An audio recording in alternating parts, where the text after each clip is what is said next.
we're all just using Instagram feeling a little blind, not really knowing if our activity is actually moving the dial on anything, not really knowing if we're getting the reach, the engagement, the leads that we need? Well, let me break down some of the important metrics for you and the important drivers of these so that you can take the intelligent actions to grow your engagement and your account. I help entrepreneurs create their lead generation machines to organically fill their conversion events. For the best advice on using virality marketing to do this, subscribe to my channel and hit the bell to be notified when I post a new video on Fridays. And today I'm going to walk you through the 3 steps on how to break down the metrics for Instagram to finally have it working for you. This is an important topic, not just for Instagram, but all of your marketing efforts. Okay, if you ask this strategy and this approach, and I'm going to be talking about it for Instagram specifically today, but if you can do it for Instagram, then there is going to be like no stopping you in your marketing. Okay, the platform or the channel that you're using, know how to break down the metrics and move on your marketing efforts. Okay, that's my aim. That's what we're going to be talking about. And to mention, it all comes down to a really important science principle. We're talking about, so it's cause and effect principle. Okay, yes. I cannot believe that I'm referring to science because I swore when I left high school that I would find no practical use for any of the science I learned. But here we are. Cause and effect. My teacher, Mrs. Matra, she would be really proud. She would be really proud, I think. Okay, so what does this mean? And there's no point to all of this because, there is a point to all of this because you might be wondering what the heck I'm talking about, okay? But it's really important that we actually understand this phenomenon. So I learned personally about this cause and effect principle in 7th grade. I don't know when you guys learn it here. That's the start of high school for us. So, we grew plants, we studied the moon, we built these mini trebuchets. So those are the old school wooden catapults that they used back in the medieval times. Also that we could learn about cause and effect, right? That's what we were doing in science. So for example, whenever seeds are planted in soil, when they germinate, the roots grow downwards and the stems grow upwards. And that is actually the result of gravity. I told you this is going to be super nerdy. Okay, or that the way that the Earth, the Moon, and the Sun are positioned, okay, so that's the cause, will actually impact how the Moon looks at each of its phases. So that's the effect. Or that it actually matters, which was a great learning for us, it actually matters the degree to which you nail the pieces of wood together when you're building a trebuchet. Okay, so that's the cause for it to actually catapult. Right? And that's the effect. So all these seemingly meaningless experiments that we were doing and all on these topics that we learned, now in the real world, it actually teaches us an important lesson, right? For us to move the dial on anything, to make an impact on the world, we have to understand cause and effect. Okay, and this is especially in marketing. Now, there are a couple of important caveats. Okay, now 2 important caveats. Okay, and I really need you to listen closely because this is like, it gets a little pretty nerdy right now. Okay, so the first thing is that the relationship between cause and effect generally involves repeating patterns. Okay, it generally involves repeating patterns. It is really hard to attribute to an effect unless we see it happen over again. That we need to actually see things happening over and over again before we can kind of be confident that that was the cause for the effect. What that means practically for you is that you cannot apply a cause to an effect if you don't do something over and over again. Okay, so that you can see that pattern. And this is why I tell you, and I especially tell my clients, so those of you, Michelle on here, you have to keep showing up, right? I tell you guys over and over again, you have to keep doing the things. It's not enough to do something once and decide that it didn't work, because then you don't know why. You don't know what the cause could have been. And that is not only efforts in the first place, right? Does that make sense? And you've got to keep repeating the things to have any meaningful clarity on what the cause is. Okay, what went wrong, and then what can go right. So that's the first important caveat. Now, the second important caveat, in many cases, it may actually be impossible to identify with absolute certainty, the cause behind an effect. Okay, so a lot of times we need to take a probabilistic approach. Yeah, Michelle, you got it? Yes, you just keep swimming, you're just going. Okay, so that's the second important caveat, okay? So think about this, like it is so, like I know that it's easier for us humans to get black and white answers, right? I know that we want certainty, that anything that we do will, a result will happen, a straight line, linear line to B. Like we love that. As humans, we want that certainty. Okay. It's easier for us to know that if we, for example, I don't know, work 20 hours a day, that we will become millionaires, right? That would be great. That would be nice, wouldn't it? To have that kind of certainty. It's easier for us to know that just by, I don't know, the act of showing up and having an Instagram profile means that we will have followers automatically find out about us, follow us, and buy from us, right? Wouldn't that be nice? Wouldn't that be nice to know that, if we did one thing, then we have absolute certainty that the second thing has happened? But I think by now that that's just not how the world works, right? That is, that's not reality. And this is why we need to take this probabilistic approach, probability. That's what we're talking about here, okay? So that means that when we do something over and over again, so go back to the first caveat, we have that repeating pattern, right? We're doing something over again. We see that pattern in the cause because the effect seems to happen again and again, right? Even then, we're going to be taking a chance. We're going to be taking a chance, assuming that that is actually the cause. That is probably the cause. Because, and especially when we're dealing with humans, okay, we're dealing with other humans and how they're going to react or respond to our marketing, nothing is ever certain. Okay, I want you guys to know this. Nothing is ever certain. And that's why we need to constantly be doing these experiments. And by the way, in the world that we're living and working in right now, the cause can actually be changing all the time, which makes it even more frustrating.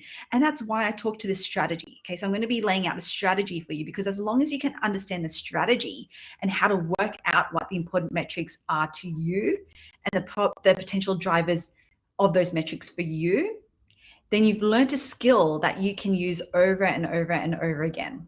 Okay, does that make sense? Like it doesn't matter what changes, you know now how to think about it, so then you can just keep iterating with it, with all of the other iterations that happen. Okay, so those are the two important caveats. So let me know, you guys, if that makes sense.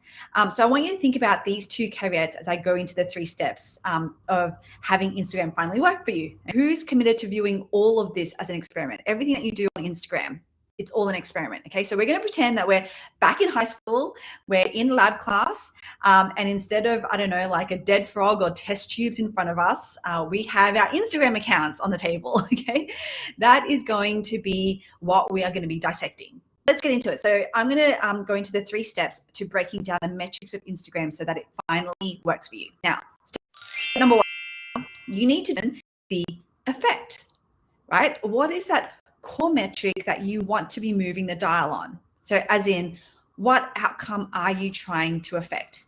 Okay, what is that result that you're looking for? So is it reach? Is it engagement? Is it leads? Okay, only be focusing on these metrics at a time. Because remember that we are running an experiment. So we need to know what we're focusing on so that we can see the patterns. Okay, again, going back to my caveat, we need to see the patterns. We need to see the observable changes on that particular metric. And then we can make probabilistic prediction as to the cause of it. Okay, we can create a hypothesis. And the only way that we can do that is to isolate the outcome that we're looking for.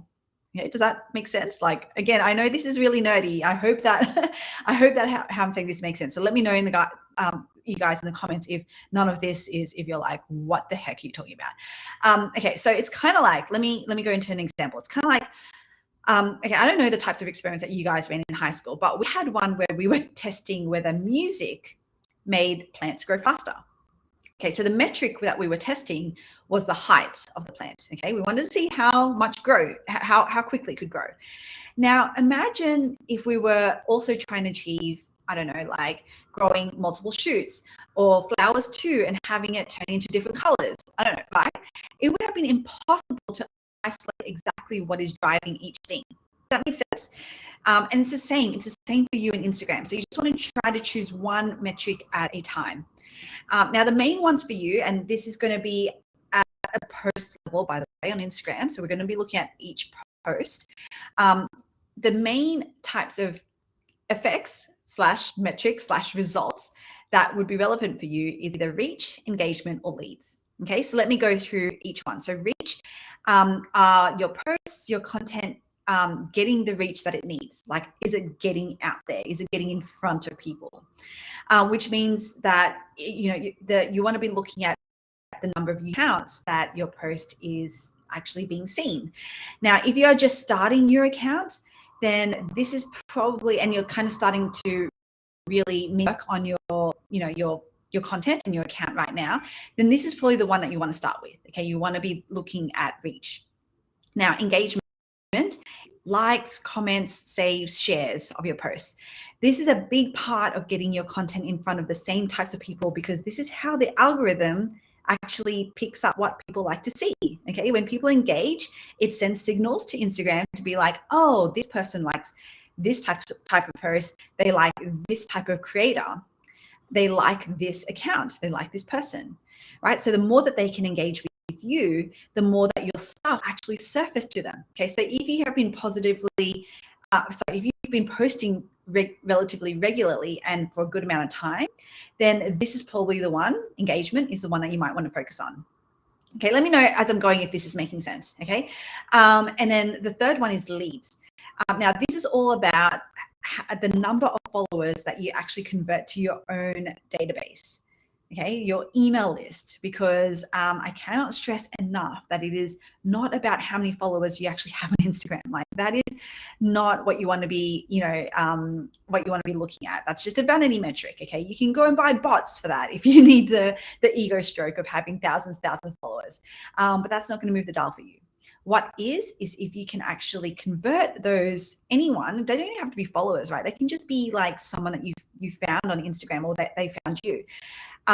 The key is converting those people onto your list, because when they're on your list, then you can actually get in front of them. You can actually reach out to them.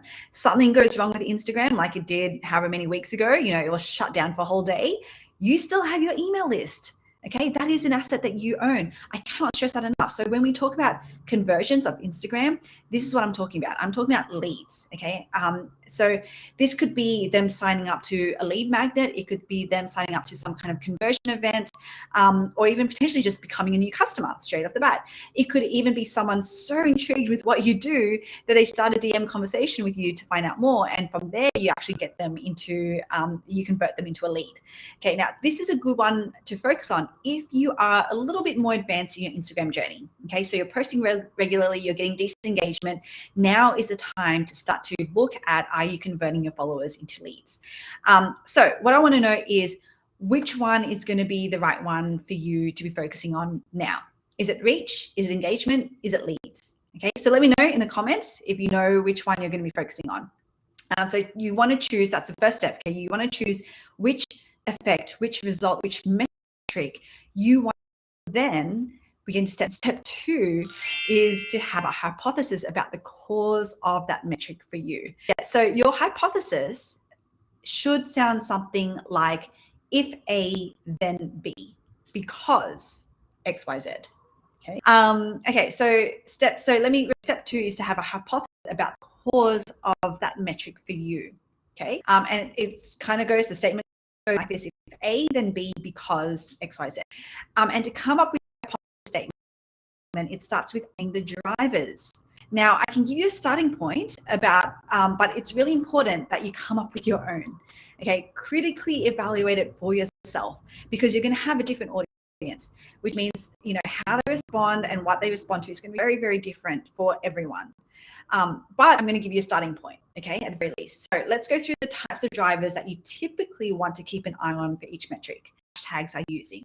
Are you using the hashtags to get in front of your audience? Your creatives that you're using. Is your creative strong enough to be grabbing people's attention, when they're on the explore feed, because they're seeing a lot there. So you want to be able to, have yours stand out. And also, are you using the type of creative that Instagram prefers, like Reels? Okay. Because Instagram, again, how the algorithm works, is going to push out more of content that it wants to see right now.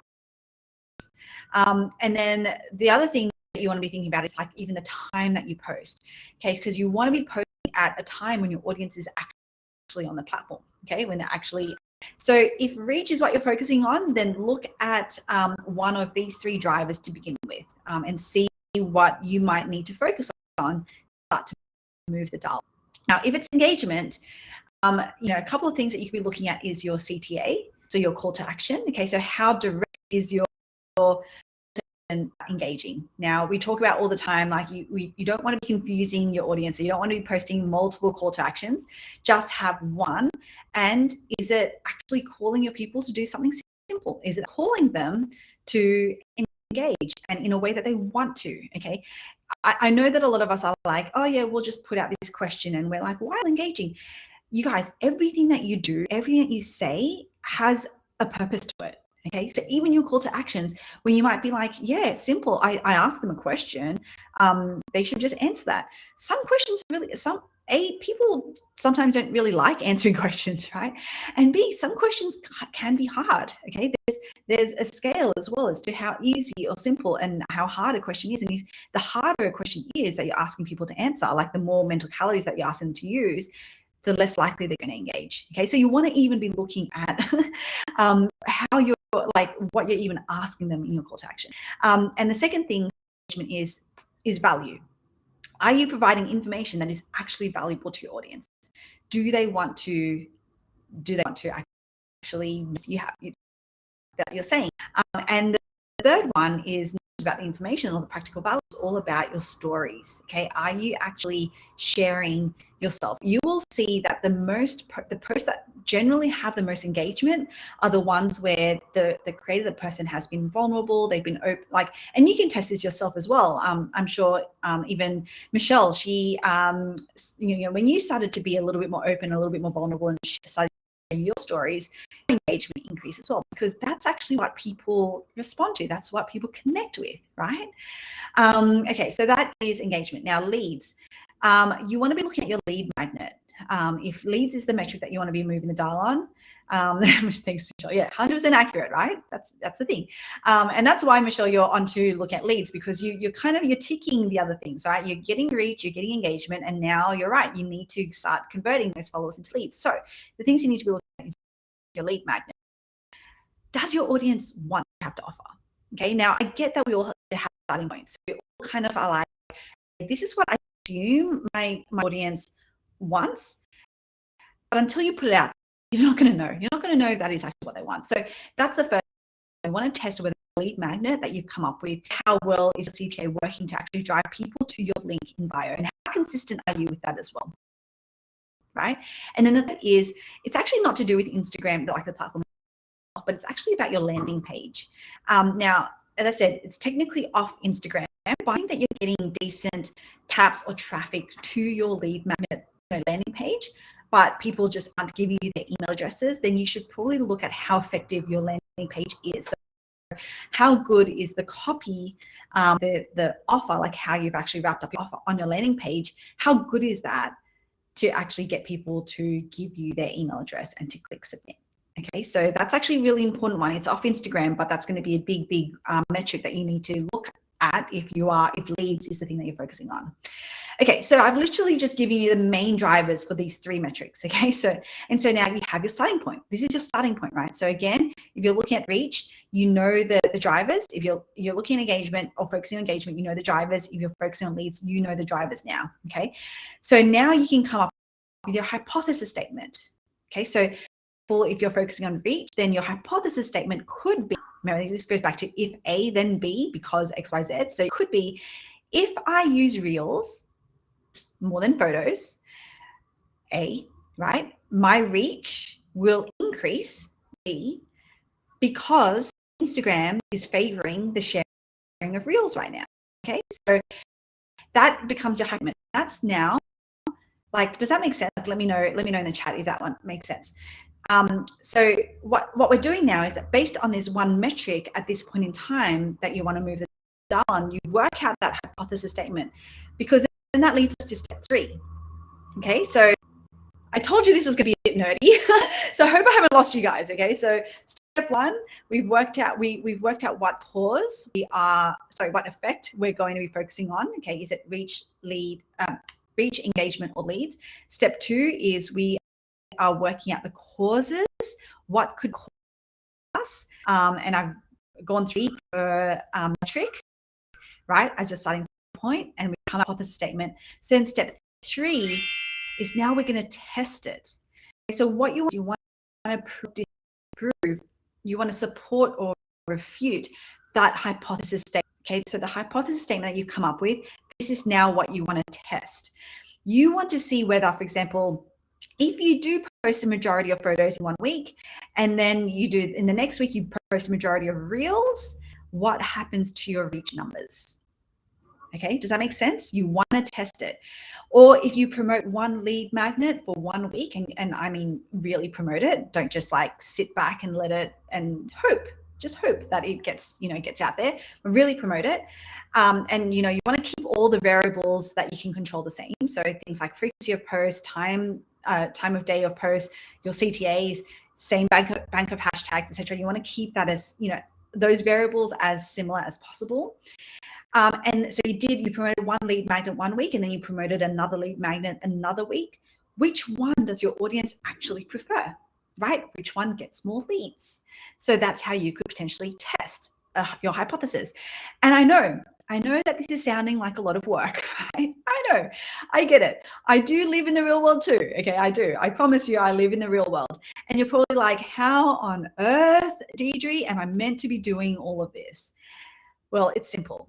It's simple, really. Now, the answer is not, don't do it. That is not the answer, which I know a lot of us default to, right? I know a lot of us are like, this is too hard, I'm not going to do it. But I know that the people on here, you guys on here right now, we are here to make intelligent marketing decisions so we know the importance of experiments and testing. Okay, but I mean, what I mean is the majority of the other people, they default to it's all too hard, but not you guys. Okay, so the simple answer is to just focus on one metric, just focus on one driver to move the dial. And when you are testing, if you can, just systemize and outsource it. Okay, that's what we want to be doing. Yes, I am, because my vision, what I'm here to do, I'm all about creating that next generation of what I call sloth bosses. Okay, so who here wants to be a sloth boss? And what that means is, like, you can still build your successful business, and you can do it smartly, intelligently, sustainably, which means that you can get your time back.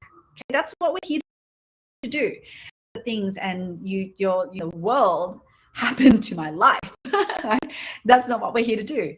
Okay, we're here to give you the strategy, but we're also here to help you do it, so that you maintain your sanity. Okay, so that's my dream for you, and that's why it's super important for you to already be thinking about how you get your own VA to do a lot of this heavy lifting for you, to do this testing for you. And if you want to learn a little bit more about how, then do come and join my 4-day Scale Your Funnel with Instagram bootcamp that's happening December 6th. In that bootcamp, I'm going to be going through the foundations of the viral velocity marketing.